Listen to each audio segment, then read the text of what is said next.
Добро утро, ја гледате мојата гостинка, за мене вечна инспирација. Се надевам дека и вас ќе ве инспирира со разговорот во продолжение Елена Бубало-Михајловска, со која разговараме за здравиот начин на живот. Се разбира исхраната проследена со физичка активност. Добро утро. Добро утро, ви благодарам на поканата. Ти благодарам што си нашиот утрински гостин. Знам дека рано стануваш, дека денот ти започнува пред се со спорт, со вежбање. Освен денес. Освен денес, да. Ме спасивте да излезам од рутина и тоа некогаш треба. Денес, да. Оно што би сакала да посветиме внимание, да го објасниме убаво. Дали може би одговор на прашањето? Не можам да ослабам, не ми е убаво вежбањето, затоа што не ми ги дава очекуваните резултати, а при тоа не посветувам внимание на исхраната. Тоа ли е одговорот? Мораме први, нели, секогаш ги делам јас работите на тоа дали го правам тоа за да бидам здрава и фит и го гледам тоа на долг рок, за нешто што ќе ми даде енергија во текот на целиот ден, целиот живот, и не треба да го гледам диетата, не ја гледаме како спринт, не го гледаме како маратон. Значи, тоа е нешто што трае и не може ние туку така за 5 дена, ако не гледаме резултат, да се откажеме. Тука и истрајноста во прашање.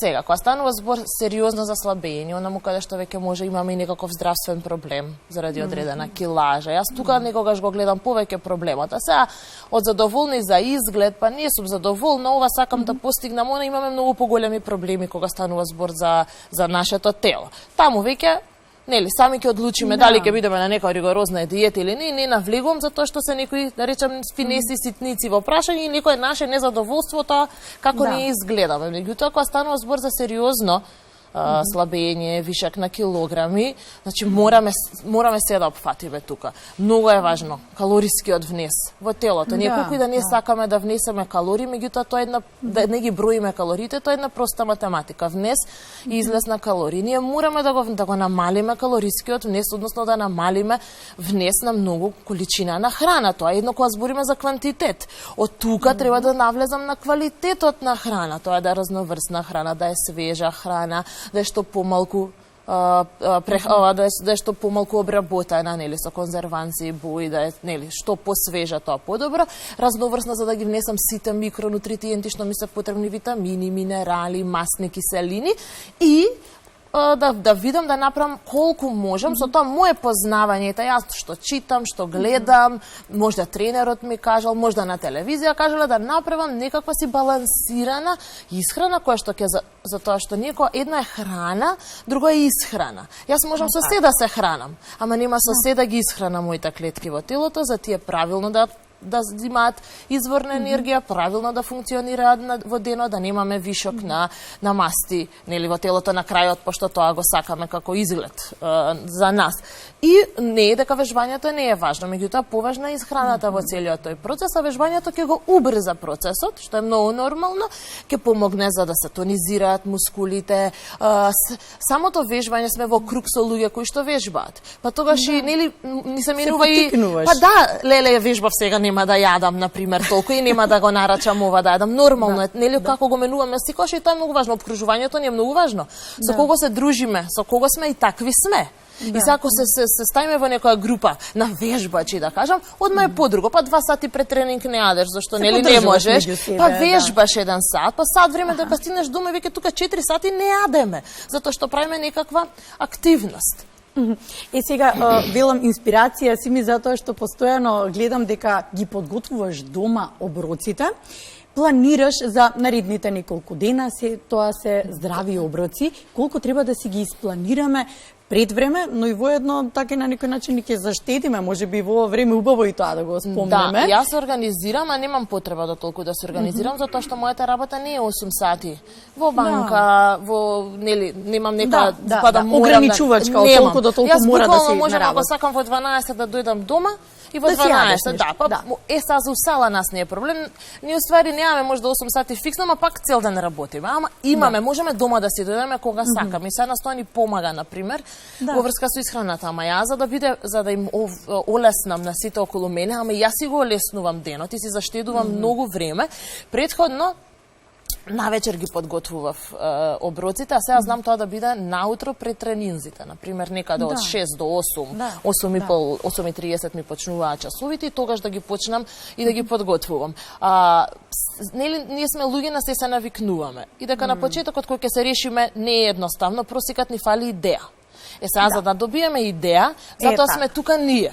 Јас, мои колеги. Што најчесто подготвуваш? Што се одвестува најмногу пред тренинг да се јаде, по тренинг? Јас не ја делам исхраната никогаш, за тоа е и многу често прашање што да јадеме пред тренинг, што да јадеме после тренинг. Што е важно да внесам? Значи ние цело време внесуваме јаглехидрати, протеини и масти, тоа се макронутритиенти кои што ги внесуваме преку храната и се градивни состојки на нашата клетка. Значи, а таму ткиво, органи, нашето тело и слично. И секој оброк нас треба да ни е избалансиран. Луѓето поврзуваат вежбање, мускули, протеин. И они мислат дека кога треба да вежбам, треба после тренингот да изедам нешто протеин заради да ги нахранам мускулите, а кога треба пред вежбање, поврзуваат со јаглехидрат, тоа се шеќери, за да имаме енергија. Апсолутно ни тоа не е толку, затоа што прво енергијата ние што денеска ја имаме е од храната вчера повеќе. Тоа доека се разгради на хемиски состојки, сигурно ние нешто сега одма што ќе изедеме, до толку енергија дека ќе ни даде, освен одредени шеќери, гроздов, например, брзо што ќе отиде во крвта и слично, сега да не навлегува, меѓутоа, генерално, не е тоа така сега нешто ќе изедам шпагети, пошто се јаглехидрати, ќе имам енергија? Не. Затоа, ние еве еден многу секат пример го давам, може да е смешен, ама е народски, мене многу ми значи. Нели сите се чувствуваме убиено после свадби, прослави и слично, утре дента. Без разлика излегување во ногиниот живот. Добро, да, јас последно тоа памтам. Значи, не сме пиеле алкохол сите. Јас не пијам алкохол, мене дента не ми е многу убаво. Целата немам енергија. Зошто? Од лошо гориво претходниот ден. Значи, од лоша храна претходниот, не лоша, многу храна се јади, не е тоа лошо. Значи, јас не го судам тоа, не, јас го правам истото. Само колку е важна, како се чувствуваме утре дента, како утепани да сме.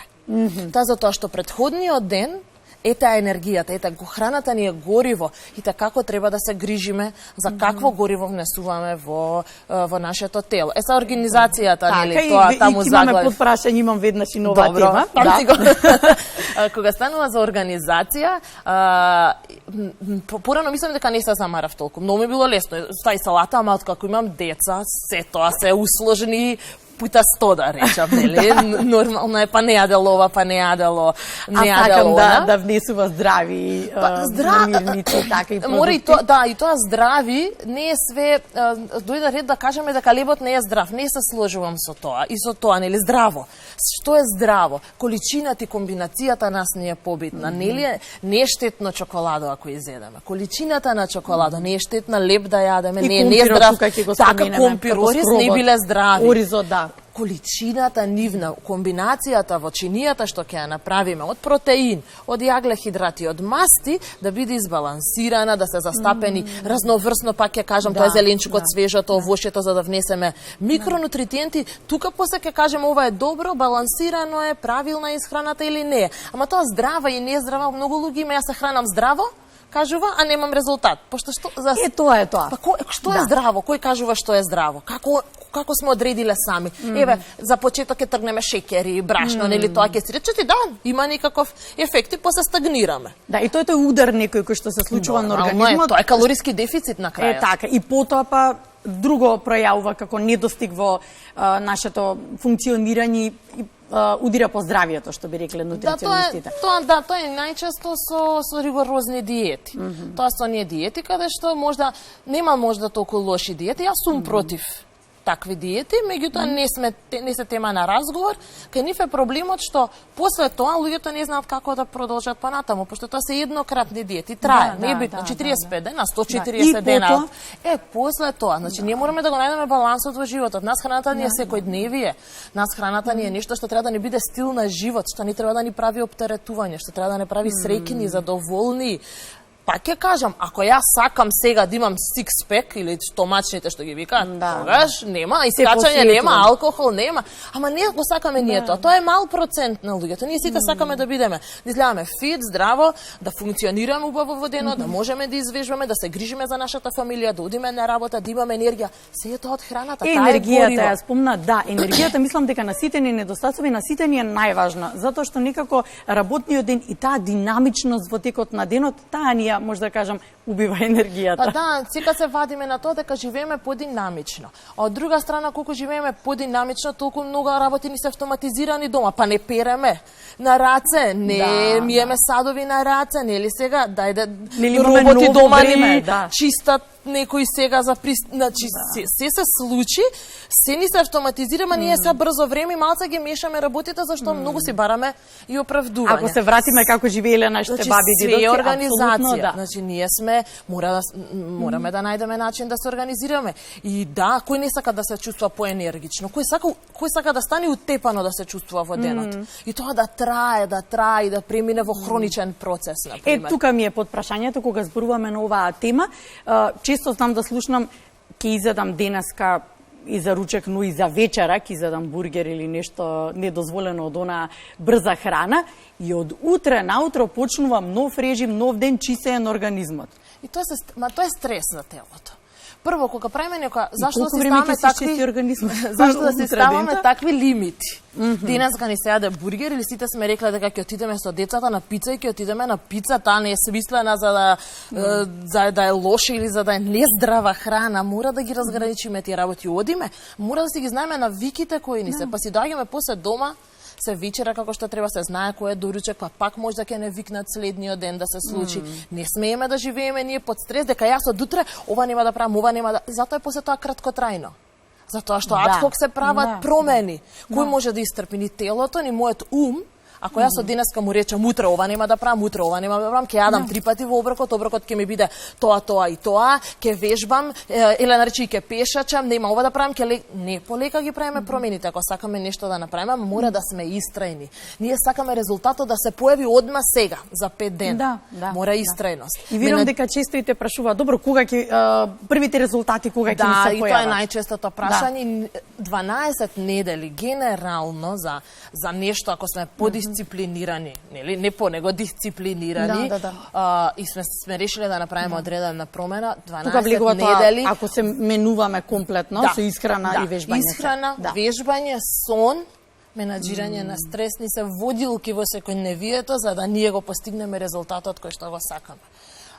И пак ќе кажам, не треба да тоа нешто што ќе ни предизвика стрес, треба да го сакаме на вистина и можда да не ги броиме првите, јас би кажала првата недела 2 да биде адаптација, дека менувам нешто, па менувам нешто, да ние да прифатиме прво дека нешто се менува, точно, и после тоа да земам 12 недели дека јас ќе го следам тој процес и ќе кажам, ова за мене не е. Тогаш може јас ке размислам, чекај да видим ако на вистина 12 недели сме правеле нешто, што се случува, дали можда некои испитување треба да направиме, дали можда хормони се во прашање, дали можда не сме биле умни, неважно, значи, ама ќе размислам и јас, ама после 2-3 недели нема ништо. Ма какви 2-3 после 5 дена најчесто се случува? Мора да сме реални према нас, ама затоа како ќе се мотивираме? Нема да го гледаме тоа како клучен резултат што треба да го направиме. И како притисок. Па не, така нема да го дочекаме одма. Ама ако си речам со вежбањето, исхраната, подобар и поквалитетен сон, што е многу важен за поквалитетен живот. Станувам утре сум повесел, сум поенергична, имам поголема концентрација на работа, не ми се јаде плюс храна, или пошто иначе ако ние имаме недобра исхрана, избалансиран еден оброк, нас не треба да ни се јаде во следните 3 до 5 сати. Мене ако ми се јаде за 1 сат до 2, значи не сум јадела нешто добро. И сето тоа јас имаш потреба да крицкаш нешто. Значи сите тие работи кои ќе ги видам кои ми се придобивките од ова што менувам се многу повеќе од слабењето. Слабењето ќе дојде само по себе, само е процес. Исто како што не сме се поправиле за 5 дена, не може ни да ослабеме за 5 дена. Ме потсети за прашање во она што го спомна, повеќето мешаат, повеќе јадат јаглехидрати пред тренинг, па потоа протеини. И сега како треба да изгледа таа порција, еве, пред тренинг и после тренинг, а се да има и јаглехидрати, протеини, масти. На многу вака кога ме прашуваат за брзо да и на нога кој ќе ме сопрат, и сега наоѓам некој модул. Да, како да го објаснам тоа. Прво мораме да поделиме храната како главни извори што ни е на протеини, на јаглехидрати и на масти. Што ни е извор на протеин? Тоа не значи дека е 100% протеин, него преку 50% во неговиот состав има протеин. Тоа се риба, месо, дел од млечни производи што се ниско маслени, јајца, растителни протеини како тофу и оние прашоци што ги збориме. Тоа е извор на протеин. Извор на масти ни се јатки, семки, авокадо, маслиново, маслинки и се што не кажав е извор на јаглехидрат. Од ориз, компир, житарки, сите тие киноа, хелда, ако се они здрави, ама се јаглехидрати. Да речеме нова генерација на популарни житарки. Па они, која е идејата со нив? Они се јаглехидрат како и пченичното брашно, само имаат посе нутритивно богати, затоа се форсираат. Нутритивно да извадиме од нив одредени витамини и минерали што ги нема во обичното брашно, например за нас познато. Диетални влакна и тоа и пак диетални влакна ни се важни за дигестивниот систем за работа правилна, сека така да го гледаме тоа. И се што не кажав од протеини и масти спаѓа во групата на јаглехидрати. И како јас ќе си направам една порција? Да речам дека една рака ќе ми биде протеин. Кој јас го сакам протеин? Јас не можам да ти кажам дали ќе јадеш месо, може не јадеш месо. Не можам да ти кажам да јадеш млечен грчки јогурт, например. Не го јадеш. Протеин да ти биде порцијата една рака. Малку од раката шака масти, семкички, јатки, малку авокадо или маслинки и другото да биде јаглехидрат. Од кој што? Повеќе да биде зеленчук и помалку да биде сложен јаглехидрат како ориз, компир или овес, хелда, киноа. Нешто од оние што ги спомнавме. И така на секој оброк. Доаѓа вечера, ќе си направам една туна салата, зеленчук ќе имам, туната ќе ми биде протеин, маслинките ќе ми бидат масти, ќе ставам, не знам, можда оние кубети како јаглехидрат сложен сум направила и тоа е доволно. Ќе направам оброк со од сабајле на тортилја ќе намотаме например. Тортилјата што е сложен јаглехидрат, веќе тоа го свативме, така? Ставаме салата, зеленчук, тоа е супер за јаглехидрати, за витамини, минерали. Ставаме некаков протеин, можда ќе си ставам варени јајца, така, и на крај авокадо ќе ставам или можда маслинчиња за масти, мотам и избалансиран оброкот. Значи само мораме да знаеме што е извор на јаглехидрати, што се извор на масти, што се извор на протеини и така да си ја направиме. Ова е некако најпластично што можам да го објаснам у времето што ми го давате. Секогаш ми е кратко со тебе времето и никако не гази времето, но сакам само за крај да заокружиме. За оние кои што се жалат дека кога ќе започнат со оваа храна и со вежбањето и со внесот на многу вода, го спомена дигестивниот систем. А многу се дујат, да речеме. Се полнат со вода, некако не им работи забрзано дигестивниот систем. Советуваш нешто плюс некој пробиотик да се зима кога се започнува со вежбање?